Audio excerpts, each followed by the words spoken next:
welcome to News in Focus with your host, Chris Long, President of the Ohio Christian Alliance. Stay tuned for an analysis and conversation about the issues that matter most to you and your family. Here now with this week's edition of News in Focus is Chris Long. And good afternoon, and welcome to this edition of News in Focus. We're glad that you've joined us. Well, there's movement at the Ohio State House as there has been an agreement between the House and Senate chambers on a bill, basically the budget bill that constitutionally has to be decided by June 30th. They did file an extension because there were differences between the House and Senate version, and so they are concurring on that today. From what we understand, it will be sent to Governor DeWine for consideration. He does have the line item veto pen of any provisions that he doesn't like in the state budget. In a future program, we'll have Greg Lawson of the Buckeye Institute on to discuss some of the budget aspects and what it means to your bottom line. But today we're going to talk about energy issues. We're going to continue our roundtable discussion on coal and how the coal industry is doing. Many people within the listening audience of this broadcast obviously understand the importance of coal, generated fire plants, and how it supplies the grid for the electricity that we depend on here in this state, as well as the nuclear plants. And there's word on House Bill 6. We'll discuss that, the good, bad, and the ugly of it, in this discussion. With me on the phone is Mr. Bob Murray. He is CEO and Chairman of Murray Energy. Also with me is Jim Martin, Chairman of the 60 Plus Association, a senior advocacy organization nationwide. Gentlemen, welcome to the program. Glad to be with you. Thank you, Chris. We're pleased to be here. Well, thank you, Mr. Murray, and we appreciate all that you do, and we continue to pray for your health and goodwill, sir. Thank you. Well, let's get right at it. Obviously, the Trump administration has been trying to keep its word to the coal industry, the coal miners, as he pledged on the campaign trail in 2016 that he was going to put our coal miners back to work. He was going to put the coal industry back in line, as the war on coal during the Obama years was decimating to the industry, had far-reaching impact here in Northeast Ohio, throughout the Ohio region of Pennsylvania and Kentucky. And of course, it really upturned basically the economy of the energy grid and, of course, the energy suppliers. Basically, they favored more along the lines of what they call renewables, wind or solar. That cannot get the job done. We've talked about that on this program. We're going to highlight that again. We're still waiting for the report from last year's polar vortex, which will indicate again that coal and nuke delivered the day once again to the upper Midwest from Minnesota, Wisconsin, that had devastating cold plunge last winter, and it is forecasted again anywhere between the upper Midwest over to New England will be another polar vortex, as the sun is in a very quiet cycle right now, and that's why we're seeing a very wet and cool summer for the most part, although it's been in the 90s here as of late. But some very strange variation, and that has to do with the sun cycle more than anything else. But gentlemen, as we talk about coal and its comeback, Mr. Murray, of course, we've witnessed here in Ohio on the rail lines, we've seen more coal being transported, and of course, along the Ohio River, making its way to New Orleans. How is the exports for coal at this time?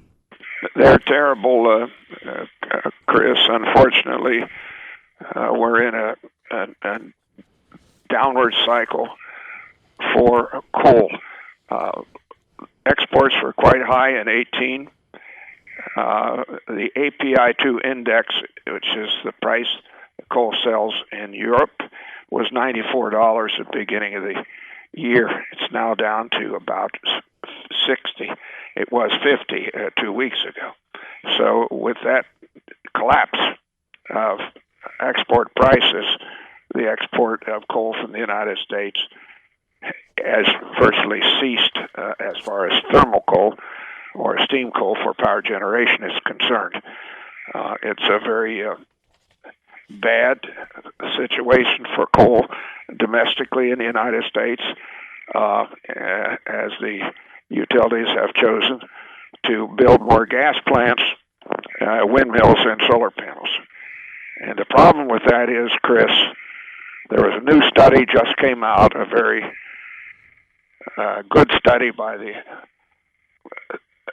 Association for Clean Coal Energy, and that is that coal from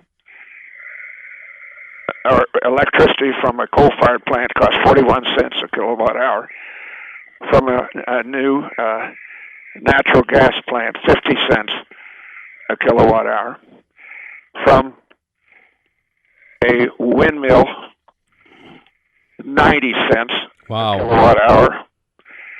And from a solar panel, 81 cents a kilowatt hour. So what we have is a movement because of the alarmism over so-called climate change or global warming that is spurring, and particularly the state organizations, the states themselves, into pushing renewable mandates for tax reductions at the cost to the ratepayer and the shareholder, or the not the shareholder, the taxpayer and the ratepayer. And what is happening is we're going the wrong direction in Ohio. In the Turn-In House Bill 6 is taken. It in every direction we see the government's pushing high-cost energy on to the ratepayers. That just happened in the Ohio Senate. They should be ashamed of themselves, particularly Senator Matt Dolan of Cleveland. They just foisted 80 cent, 90 cent a kilowatt hour wind and solar generation, mandated it at 8.5%. We had it eliminated in the House bill. Remember, coal-fired generation is 41 cents a kilowatt hour, less than half of what the Ohio Senate just foisted on the Ohio ratepayers, particularly Senator Matt Dolan. Well, those are the renewable mandates under Governor Strickland, and what that was an unfair advantage for wind and solar. This was an excise fee basically for residential, commercial, and industrial customers with graduated rates, ladies and gentlemen, that went through the years. And we've been on this with legislators at the State House. They were seeking a way to do away with these so-called renewable mandates, basically, which is a bailout and a benefit for wind and solar to stimulate those industries. And that's an unfair advantage. That's government picking winners and losers. And by the way, not with their own money, ladies and gentlemen, but with your dollar and my dollar. And that was actually causing higher energy rates, and we talked about that, Jim, to our constituents, and they weighed in.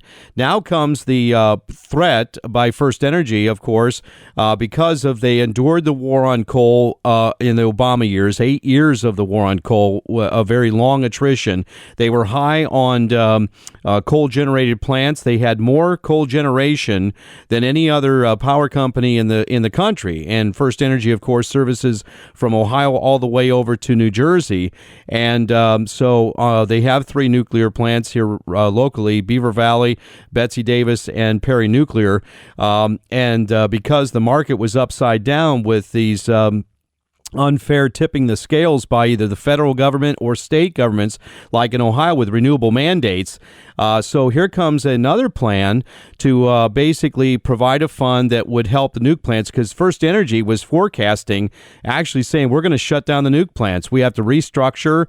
We're restructuring our company because of economics. We're going to shut down these nuke plants. Of course, that would mean thousands of jobs in Ohio, not to mention a national security issue with those 2 nuke plants coming offline, because it was nuke and coal that carries the day when high demand is on the grid in either summer or winter, and especially in winter with these 3 polar vortexes we've had over the last 5 years. But all that said, legislators in the House, the Ohio House that is, came up with a plan that would swap out And basically, there would be a benefit to the utility customer, the residential utility customer. We would actually pay less, even though this fee would go to help supply for the nuke plants. Yet, the Ohio Senate, as Mr. Murray indicated, Senator Matt Dolan from the Cleveland area, basically, he's the one that monkeyed around with this. And now we've got a compromise between the two of the renewable mandates staying in up until the year 2026. And then yet this new fee. So it will mean higher rates for utility payers. And I agree with Mr. Murray. I think they ought to go back to the House version. Most people were in agreement with that, but the Ohio Senate has been the problem here. Jim, your thoughts? Well, yeah, absolutely. And the war on coal, by the way, has been going on, as you just pointed out, for over 8 years under Obama. That war on coal, he could not do what he wanted to do through legislation. So what he did it by regulations. And thank goodness this new president came in. He's trying to reverse the bad effects of the Obama administration against coal. He's going to have a tough time doing it. You know, it's hard to go back to what you had once they've closed down so many of those coal-fired plants. And the fact is, coal has been such a reliable source for us older folks. It's been a reliable source, obviously, for the grid. And by the way, talking about nuclear, the National Energy Technology Laboratory put out a report sometime in 2018. It highlighted the role that both coal and nuclear played during crises, during these crises that we've had in the past. And I can't begin to stress to you the fact that coal, and we focused on this, I think, on our last show, the role that coal played in providing reliability and resiliency to the grid, particularly when these peak loads challenge us. And again, Bob Murray, thank goodness he's still standing doing what he's doing, because without him, seniors would be suffering even more with the high cost of energy. And Bob pointed out the high cost. My God, the cost keeps going up for natural gas and solar and wind. By the way, I like to quote you, Bob, if you don't mind, when I talk to people here in Washington. Solar and wind cannot be stored at a power plant, and you can't rely on it. And quite frankly, electricity from a windmill or solar panel, as you say, the cost of that keeps going up higher and higher. Even natural gas, which has been the latest manna from heaven, if you will. But I think it was Bob Murray or maybe Chris told me one time that these wells that supply low-cost natural gas, these wells only last 10 or 12 years before they're depleted, and most of these wells are 3, 4, 5, 6 years old. So that's not a solution. And again, I like to point out what I've heard Bob Murray say more than once, or I've read some of his statements. We have an energy poverty program here, not a so-called climate change problem. And to that end, we at 60 Plus, we work with a lot of conservative groups here in Washington. We were the lead signer on a letter to members of Congress, because now guess what they're pushing? A carbon tax movement. We're not for it. We say what the AARP will not say. It's not good for seniors. It's a bad idea. And we signed on to a letter. Let me just read you one sentence from that letter, the lead sentence. The undersigned oppose any carbon tax. A carbon tax raises the cost of heating your home in the winter and cooling your home in the summer. It raises the cost of filling your car. A carbon tax increases the cost of everything Americans buy and lowers Americans' effective take-home pay. A carbon tax increases the power, cost, and intrusiveness of the government in our lives. And by the way, the signers on that, besides us and Americans for Tax Reform, ALEC, American Legislative Exchange Council, another one which you would appreciate was signed on to by the CEI, Competitive Enterprise Institute, Meyer and Abel and others, but also Craig Rucker signed it on as head of the CFAC, the Committee for a Constructive Tomorrow. They've been leaders on this fight to stop this carbon tax forever, and of course we're right in the middle of that fight back here in Washington. One other thing, Pat Boone may join us later. Bob, as you know, he's our spokesman here at the 60 Plus Association. If he doesn't, I want to read a quote that he gave us recently for an article we're doing. Pat Boone said of you, Mr. Murray, he said, Bob Murray is one of those executives who came up through the ranks. He knows what it is to get his hands dirty and his back tired. Bob Murray cares about the people who work for him as well as the customers who depend so vitally on what he produces. Yeah. You produce coal, and being from the mountains of eastern Kentucky, I'm enamored with what you do. My father, my uncles, my cousins, my grandfathers, they were all coal miners producing a product that so many seniors depend on. Black gold, we call it where I'm from. Coal is black gold.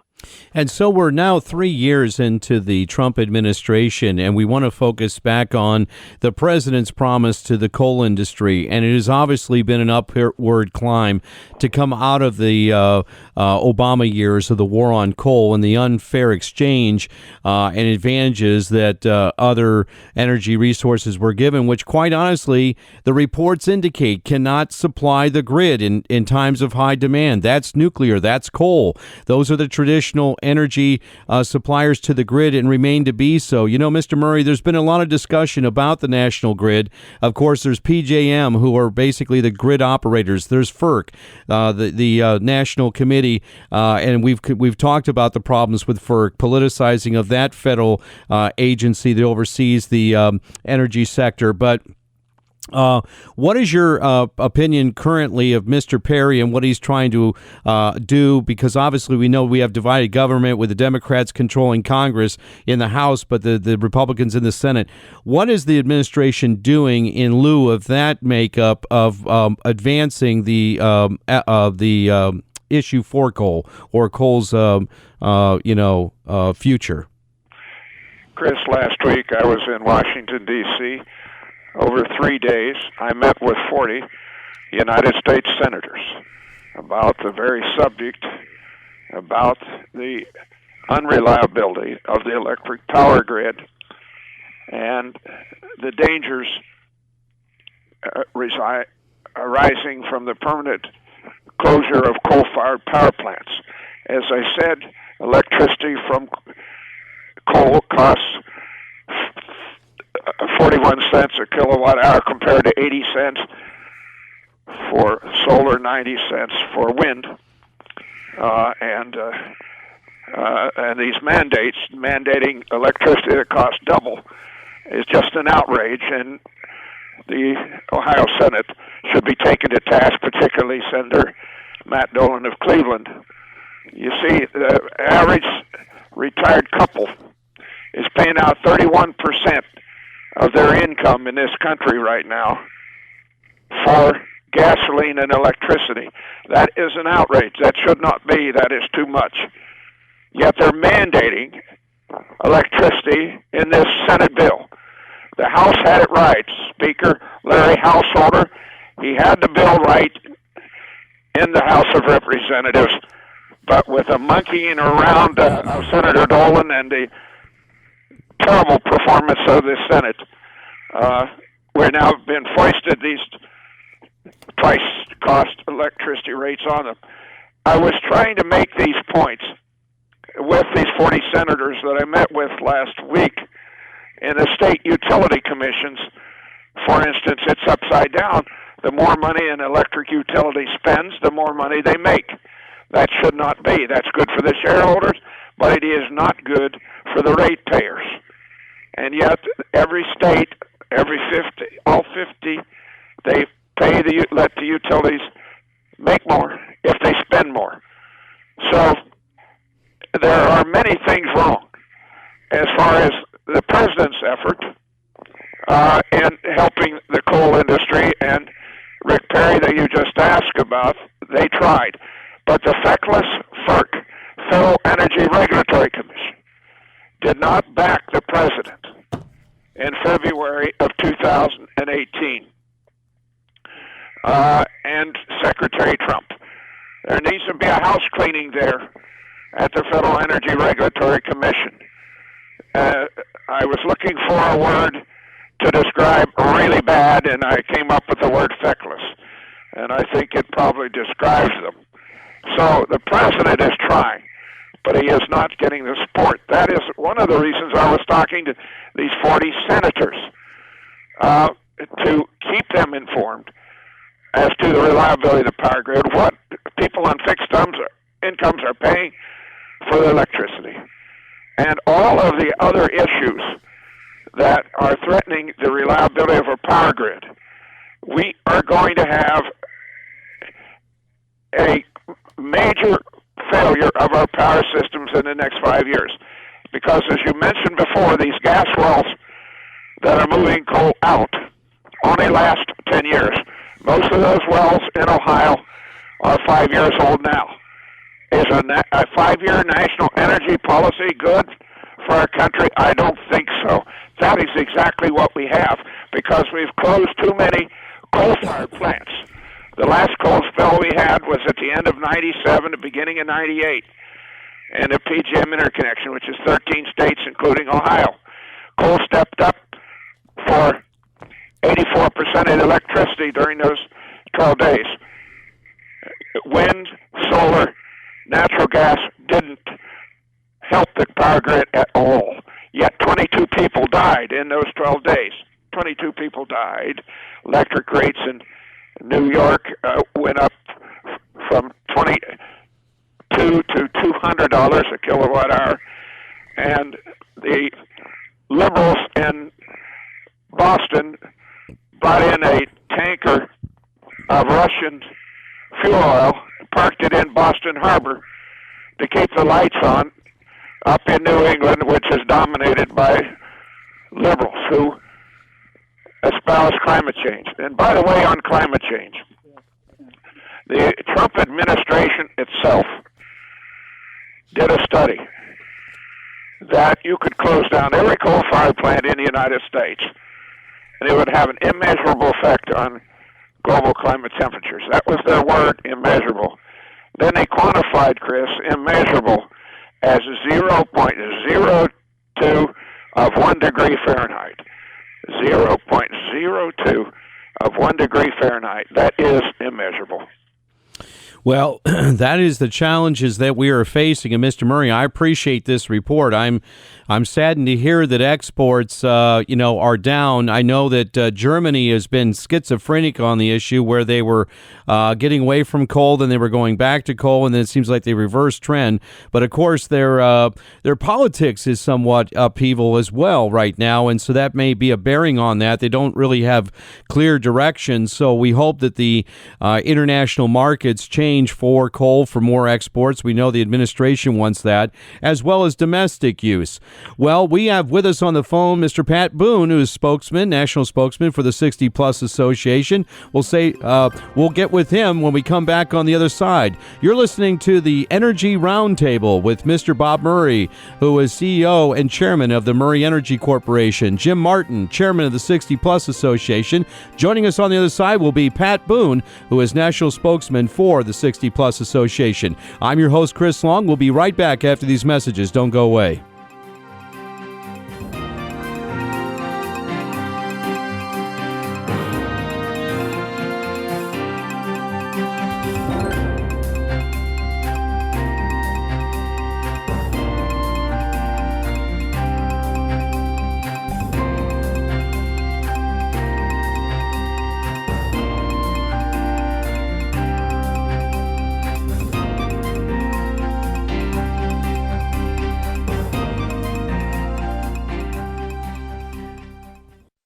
Who's looking out for seniors today? It's not the AARP. AARP worked overtime to help pass Obamacare, the legislation that cut over $700 billion from Medicare. And AARP supports the death tax, which can rob families of over half their savings due to the death of a loved one. Seniors know that AARP would rather make millions peddling insurance products than support the policies that actually help America's elderly. That's why America's seniors count on the 60 Plus Association. For more than 20 years, 60 Plus has been fighting for the seniors that AARP has left behind. 60 Plus Plus fought against Obamacare and continues to fight every day for its repeal in Washington. And 60 Plus is the leading national organization working to repeal the death tax once and for all, so that families can pass down their businesses and farms to the next generation, not the IRS. Stand up for your values. Join 60 Plus today. Visit 60plus.org or call 703-807-2070. This message paid for and authorized by the 60 Plus Association.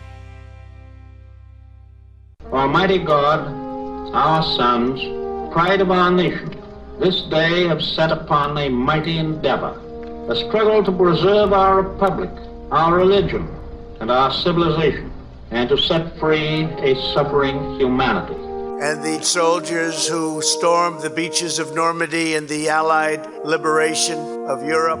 On D-Day, all those warriors set out on their mission. President Franklin Delano Roosevelt led our nation in prayer. The D-Day Prayer Project is an effort to add FDR's D-Day prayer in its entirety at the World War II Memorial in Washington, D.C. This wonderful historical presidential prayer will be a lasting tribute to our World War II veterans. If you'd like to make a contribution towards the effort of adding this prayer to the memorial, go to the website at ddayprayerproject.org. That's ddayprayerproject.org.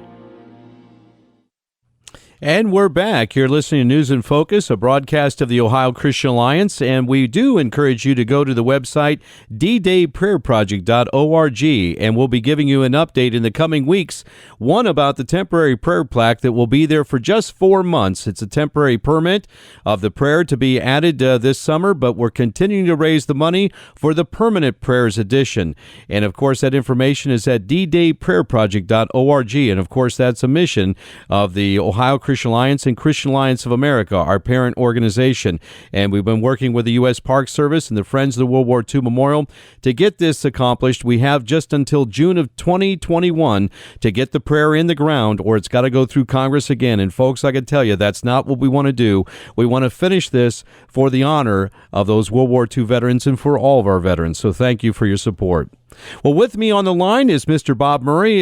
He is chairman and CEO of Murray Energy. Also, Jim Martin, chairman of the 60 Plus Association and the national spokesman for the 60 Plus Association, Mr. Pat Boone. Pat, welcome to the program. Hey, happy to join you. I've been listening for a while, and I'm so glad to hear the strong voice of Bob Murray and the use of that word feckless, because that word is very appropriate. It means useless. It means non-productive. It means foolish. And I'm thinking about this whole idea of the proponents of this global warming and climate change, and in light of the fact that I was talking on a national television program with solar scientists. That is, they spend their lives, their profession is, you'd think they were blind now, because how can you look at the sun all the time? Well, of course, they look at it through filters, but they study the sun, and they say that the idea that man is controlling the climate of the globe through industrial use of whatever we use is foolish. He said all of our energy comes from the sun, and it comes through things that God created, like coal, because he did create it. It was for a purpose, and he created all things. But the sun is the source of our energy, and when there are flare-ups on the sun, as there are periodically, it affects our climate. Yes. That affects our climate because that's where solar energy comes from, and where plant life and all of that comes from. But to think that we are somehow impacting it when we have other periods of history where our climate was much hotter than it is now, before we had industrial output, it just shows how foolish the whole thing is. It is a tactic, just a political tactic, to try to give certain people in certain countries, perhaps, or organizations, control over what we do. And I thank God for coal, because he created it for some reason. Turns out it burns very well. It provides heat and energy. He also provided wind to blow away the pollution. And if we don't have enough of that at the time, then there are other means to control some inevitable pollution that can get into the air. We know that. and it's all being done. And to sum up what I might have to contribute, the proponents of climate change and doing away with all forms of fossil fuel for energy say that if we do everything that they want done, that in 20 years from now, we will have affected the climate on this earth by less than 1 degree. If we do everything that they want done, the very proponents say maybe we can affect climate change by 1 degree or less. So that shows that even they know how stupid this whole huge campaign is to totally disrupt our ability to produce, for America to continue to be the source of all the good things that are happening in the world, and to limit us to a caveman type existence. Well, we're talking about the energy, folks, if you just tuned in. And, of course, we're talking about the multiple sources of energy on the national grid, and coal being integral to that. It's always been a mainstay of power in this country. But Mr. Obama's war on coal has really devastated the coal industry. Mr. Trump, when he came on, and he won in grand fashion, and especially here in the Midwest, in Ohio, Pennsylvania, West Virginia, Kentucky, these are states that back the president. And he promised to put the coal miners back to work and to utilize that vital resource that we have in abundance, and that is coal. Now, of course, there's gas-fired plants, but they have trouble during the deep freeze of actually transporting their product to be able to burn for energy. The same is true with wind and solar, literally fall off the grid. And so that leaves coal and nuke to basically provide for the grid in times of deep freeze. And I'm looking at a chill map, gentlemen, from last year up in Minnesota, Wisconsin, Iowa, the Illinois, and Chicago. Minus 53 degrees, International Falls. Minus 52, Chicago, with all those people.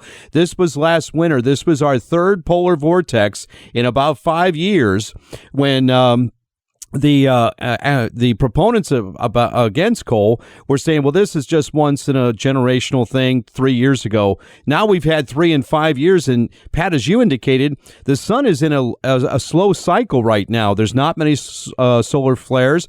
Scientists have said it may go on as long as 10 years of a slow cycle or a quiet cycle. That means we're going to have these kinds of deep freezes in the winter, and it is going to mean that we're going to need the energy of reliable sources. Mr. Murray, your thoughts?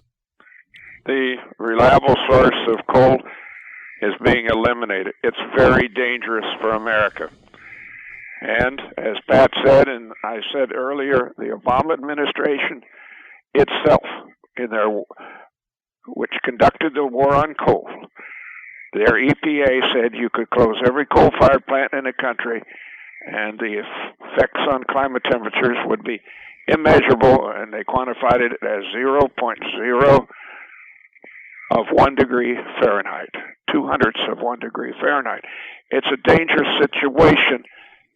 Too many coal-fired plants have closed, and we're relying on gas, the wells of which will be depleted in 5 years. They only last 10 years. Most of them are 5 years old in the Marcellus and Utica shale. And that is what I attempted to explain to those 40 senators last week. You can't have a 5-year national energy policy in America. And these windmills and solar panels that some make a great deal of money on but make no sense at all to the couple on fixed incomes that are struggling to pay their electric bills. It's twice as expensive, as I just said from the study. It's a crisis, and that is what I went down there to do last week. And Washington was to talk about the alarming permanent closure of coal-fired plants. We've closed too many plants now, and we've had reasonably mild winters now, and if we get a bad cold snap, we're going to have more than the 22 that died in the last one, in my judgment, which would be horrible. And it's not necessary. We've got to get away from the religion or politics of climate change. You know, the Vikings didn't call Greenland for nothing. Climate change is a natural phenomenon. And the Obama administration itself said you could close all the fossil fuel coal-fired plants and it wouldn't have any effect. It's all politics and alarmism. But what I do see is energy poverty for these people that are paying out 31% of their income, and that is the average American retired couple. Yeah, I saw that, Mr. Murray, what you're talking about. Those are high rates of those on fixed incomes. I know that really perks the ear of Jim Martin, who is an advocate for seniors across the country, those on fixed incomes, as we, as the Ohio Christian Alliance, represent families. And I'm looking here at these rates of what wind is 90 cents a kilowatt hour, solar 81 cents, gas 50 cents, but coal's at 41 cents. It seems to me, if you're looking at comparing apples to apples, that coal is a better bargain for the grid, and it would actually save me money. But what we see here in these compromise bills on HB 6, as you said, Mr. Murray, here in Ohio, with HB 6, that bill now with the Senate version is actually going to cost utility payers more, when the House version was actually going to save us some money. Jim, your thoughts? Well, again, to go to what Mr. Murray just said, seniors are disproportionately impacted more than any other segment of our society because of their fixed incomes. Gas 50 cents, wind 90, solar 80, coal is 40. King coal is not dead. The naysayers who think King coal is dead, they don't recognize that when we innovate, we produce, we grow, we keep job opportunities alive, we unleash technologies into the future. And again, thanks to Bob Murray, these things happen. Also, the naysayers, they say that, well, the coal industry doesn't innovate. Where have they been? They'll never change. But because of technological growth in biotechnology, the development in hydrocarbons and others across the board, we're getting cheaper power thanks to coal and reducing carbon emissions. That's huge in the atmosphere. Like I said earlier, 60 Plus signed on to a letter with other leading conservative groups rejecting a carbon tax. That's not the solution. But let me make one final point on the 50th anniversary of the landing on the moon is this Friday, I believe. Yes. They'll be quoting people like Buzz Aldrin. Thank God he's 88 or 89. Jack Smith, who is a scientist and a geologist. These guys, they never get asked about climate change. The people in Hollywood, they like to talk about, the exciting things, landing on the moon. But these guys, Buzz Aldrin said something to the effect recently, I don't have the direct quote in front of me, but he says, why don't we pick out something in the 1970s? He said, for millions and millions of years, the climate has been changing. What may be warm now, it may cool off later. But just to pick out one little speck is absolutely ridiculous. Of course, the liberal media will not quote Buzz Aldrin or Jack Smith, who was a noted geologist and an astronaut. So these are guys, watch them when America's Apollo astronauts speak on this topic. These folks should listen, but the media is not going to listen to them. This Friday will be the 50th anniversary of the Boone landing. And my God, scientists like Jack Smith and people like Buzz Aldrin should be listened to. Well, Pat, obviously, these are concerns for seniors across the country, obviously in our bottom line of, what we pay, and those are going to be on a fixed income. Many of your audiences are older now, and then this is a concern to them as well. Your thoughts? Yeah, my audiences are by and large older, and I But very loyal, I may say. Loyal. There was a comedian once who commented on that. He said, I'm always glad when every member of my audience is still alive at the end of my show. But no, my audiences are loyal, they're good Americans, and of course they bring their kids and their grandkids, and I know when I see young people in the audience that some of the older ones have said, I want you to hear what we liked when we were your age. And they'll hear me sing April Love and Love Letters in the Sand and Moody River and Friendly Persuasion and look at their parents wonderingly, that was a hit?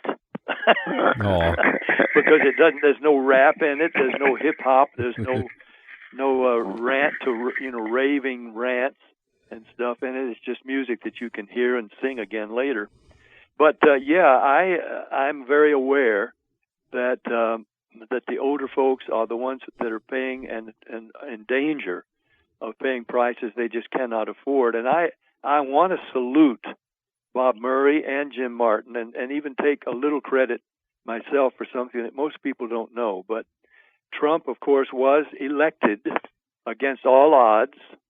Nobody thought he had a chance, and yes. particularly in the election when it was. I remember election night so well, and it was coming down to the 5 battleground states where it was assumed that the Democrat candidate was definitely going to win. No, there was absolutely almost only a low percentage unlikely possibility that Trump could win those 5 states. But one by one by one, they went into his column so that he could then provide the support that he promised for the energy sources that we must have if we're going to survive. Well, that's right. And those states are going to be critical again. Pennsylvania, Wisconsin, Michigan. These are states that are going to be critical along with Ohio and Florida. Florida, Ohio, pretty much they're looking at Mr. Trump won it by double digits. I do believe that the president's popularity is good here. Florida is going to be a battleground. In fact, there's going to be some people from Ohio going over to help in Pennsylvania and also up into Michigan.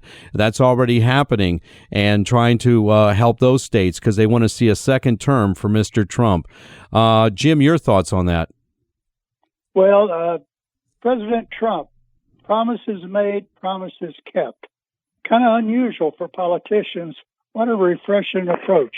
He makes these promises, he gets in office, and he keeps those promises. Thank goodness he does. And by the way, Pat, those seniors, they listen to Pat Boone. They get up and they vote. He says, I challenge you to get off your rocking chair and get out and vote. Pat, no question, you moved the needle with that senior element. And the seniors have gone Republican the last 3 or 4, since Bush 2004. Yeah. They've gone Republican. Mm-hmm. Pat, you have been extremely helpful to our citizens understanding what's really going on in the world.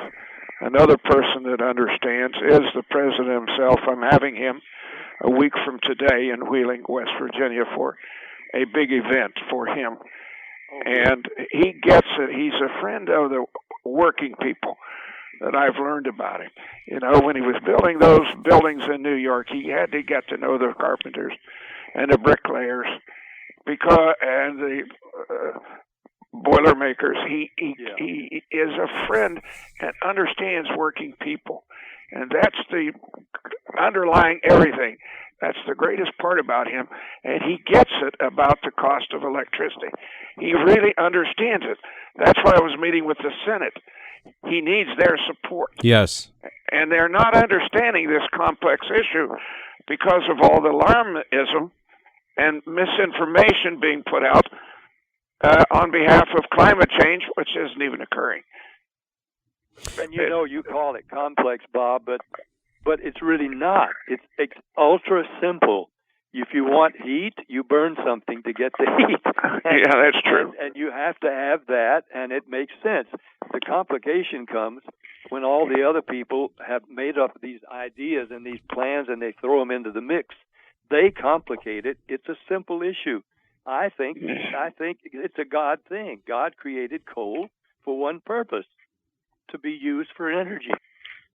Who's looking out for seniors today? It's not the AARP. AARP worked overtime to help pass Obamacare, the legislation that cut over $700 billion from Medicare. And AARP supports the death tax, which can rob families of over half their savings due to the death of a loved one. Seniors know that AARP would rather make millions peddling insurance products than support the policies that actually help America's elderly. That's why America's seniors count on the 60 Plus Association. For more than 20 years, 60 Plus has been fighting for the seniors that AARP has left behind. 60 Plus fought against Obamacare and continues to fight every day for its repeal in Washington. And 60 Plus is the leading national organization working to repeal the death tax once and for all, so that families can pass down their businesses and farms to the next generation, not the IRS. Stand up for your values. Join 60 Plus today. Visit 60plus.org or call 703-807-2070. This message paid for and authorized by the 60 Plus Association.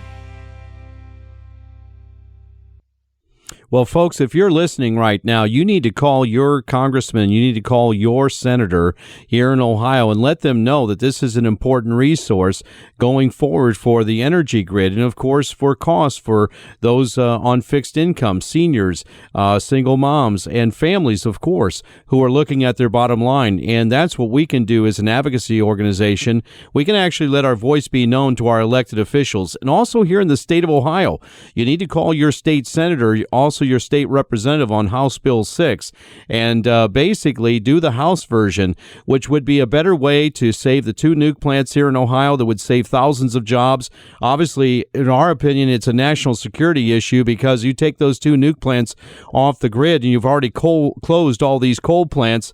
Mr. Murray would love to provide the power, but they've actually limited him by closing too many coal plants, and we have nothing to replace them with. So those 2 nuke plants are vital to the national grid, and then of course coal is vital to supplying the needs of our energy needs. So you need to let that voice be known in Columbus and in Washington, and that's what the 60 Plus Association does along with the Ohio Christian Alliance, and that's what you can do, ladies and gentlemen, is let your voice be heard. Jim, your thoughts? Well, one final thought on Bob Murray talking about the national security implications of the grid. Mr. Murray made suggestions to the feckless FERC. I'm going to pick the feckless FERC. They rejected it, but guess what? This president is still evaluating what Bob Murray suggested. Thank goodness Yes. the president listens to people like Bob Murray. Bob, your thoughts? Not enough congressmen, senators, and certainly the agencies, the swamp, the bureaucracy is not moving with President Trump. As I said, he gets it. But that Washington situation, and he has an entire 20 of the other party running against him for president, all of whom want to abandon the use of fossil fuels. That's gasoline, that's oil, that's natural gas, and that's coal, which would be a disaster for America. And by the way, none of them ever had a real job. Biden never had a real job. He's always been a politician. Bernie Sanders never had a job in his life. Other than as mayor of a small town in Vermont. He's had a number of wives, but never a job. And so they don't know what having a job is or how to create a job. I'm so proud of the fact that my Lord Jesus Christ has allowed me to create tens of thousands of jobs Yes. in my lifetime for other people. That's the one thing of my life that I continue to live for, is for them, my employees, all 7,000 of them. But it's getting harder and harder because there are 52 bankrupt coal companies in 2016. We're now into another wave of bankruptcies because of the global climate warming, whatever, scare, alarmism. Banks in Wall Street are no longer loaning money to coal companies. Unbelievable. Creating another round of bankruptcies. It's literally cutting off our noses to spite our faces. 40% of our coal-fired plants have been closed. Mm-hmm. That's 123,000 megawatts. 42 more thousand are scheduled to be closed by 2022, and there isn't enough coal-fired generation now. We're coming to a crisis. The gas wells will be depleted in 5 years in eastern United States. And Ohio is really going to carry the brunt of what we see as an unavoidable lack of reliability in the power grid, and electric costs are going to skyrocket, just like they have in California where these policies have been adopted. They pay 4 times more for their electricity there than you do in Ohio. Well, and that is where we are headed with these votes, such as the one taken by the Ohio Senate today. Okay. Well, we've just about run out of time, Mr. Murray. I was hoping today we would get a more promising report, but obviously you've given us something to think about and obviously to communicate to our legislators about. We certainly care about the coal industry. We care about the energy grid and, of course, the bottom line for seniors. I want to thank Jim Martin of the 60 Plus Association, National Spokesman Pat Boone for joining us today, and, of course, Mr. Murray of Murray Energy. Thank you for all the fine work you do and the hard work you do for the American working man and woman. Thank you so much, Mr. Murray. Thank you, Chris. God bless you all. He deserves a Medal of Freedom, Chris. That's right. Start thumping for him to get the Medal of Freedom. Elvis Presley got one. He didn't do nearly as much for America as Bob Murray. Amen to that. Thump for that. Well, God bless you guys. God bless you, Pat. Well, thank you, and we hope that you have a great time next week, Mr. Murray, with the president down there in your neck of the woods. God bless you, sir. Thank you. And everybody, thank you for listening to News in Focus with your host, Chris Long, president of the Ohio Christian Alliance. To learn more about the issues that matter most to you and your family, visit online at ohioca.org. That's ohioca.org. Thank you for listening. This program is sponsored by the Ohio Christian Alliance of Akron, Ohio.